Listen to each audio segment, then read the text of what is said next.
It's where someone makes you feel so bad about yourself that you can't handle it anymore and then kill yourself. That's brilliant. I think it is quite mean, especially to you personally, because it really affects you and it hurts you deeply, and it can make you do horrible decisions. Definition of bullying is like picking on people like below you, like in your perspective.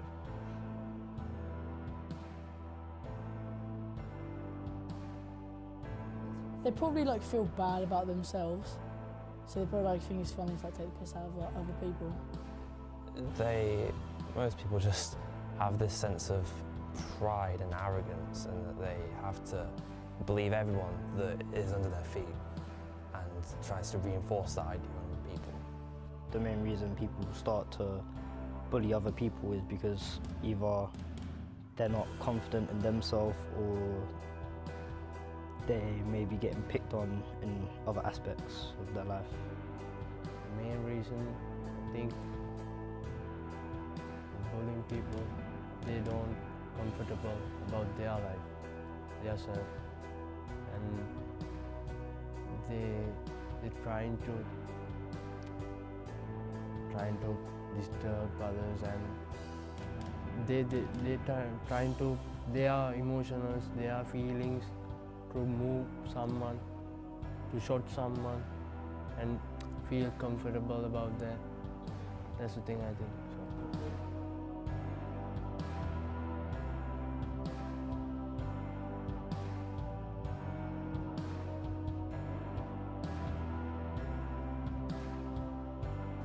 There are lots of different types of bullying. Some of it is just verbal name calling or just insults. There's also physical bullying, which is quite violent. People can get injured by it. And the new and upcoming one is social media bullying, which wasn't around when I was a teenager because there was no device to it. And that seems to be at the moment the one that causes people more problems because it's more difficult to stop it, isn't it? So the most obvious one is physical, which we can easily see, kind of fighting and that kind of thing. But I think more so these days, kind of mental and emotional, and particularly the cyberbullying. A lot of stuff happens that we're not really aware of because it's not really face to face anymore. But that seems to be the kind of the main issue at the moment in terms of bullying.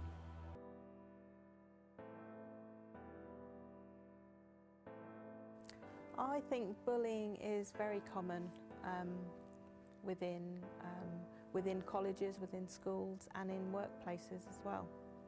Bullying is often hidden, so therefore it's more common than perhaps first thought, and bullying depends on how the other person reacts to other people's sort of verbal comments or things that they do. It can obviously be physical or it can be mental, and a lot of the time mental situations in bullying are ignored, so it's much more common than perhaps first thought.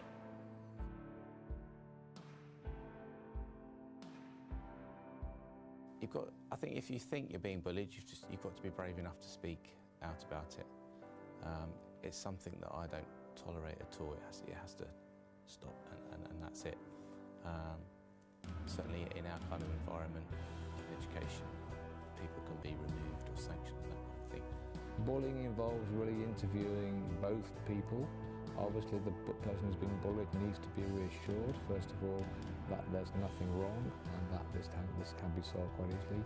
The person who's perceived as being the bully in the context of actually upsetting the person, normally themselves has problems themselves which are masked, and that's why they bully. So what my job as, for example, the course director, is to make sure both parties are considered, and it's not really having a go at the bully and just reassuring the person who's being bullied. It's trying to reassure both parties that these things can be solved.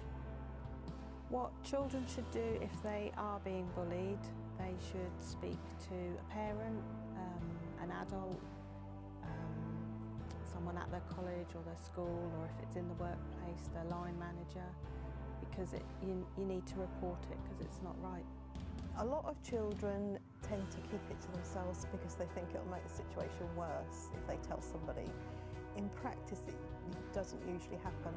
I used to work in a primary school before I came here, so I've obviously got experience of working with younger children, much younger children as well. And sometimes the person doing the bullying doesn't realise it's bullying. So sometimes just a conversation with that person to say, you know, you've said something not very nice to so-and-so and you keep saying it to them and they're very upset about it. And sometimes the person who's doing the bullying, that's a shock to them to realise that. I had a conversation a couple of years ago with a student here he thought it was banter. When I sort of said, oh, do you know you're upset? No, it's just banter. He just thought he was, you know, having fun with the other student, but the other student was very upset by it. And the person who was perpetrating the bullying, he was quite shocked to think that somebody thought that he was being a bully. So more often than not, by them telling somebody, it does alleviate the situation. Sometimes, like I said, that you just talk to the person who's doing the bullying and say, do you know you're upsetting somebody? If it is deliberate bullying, then there are sanctions that schools and colleges can take to stop it from happening.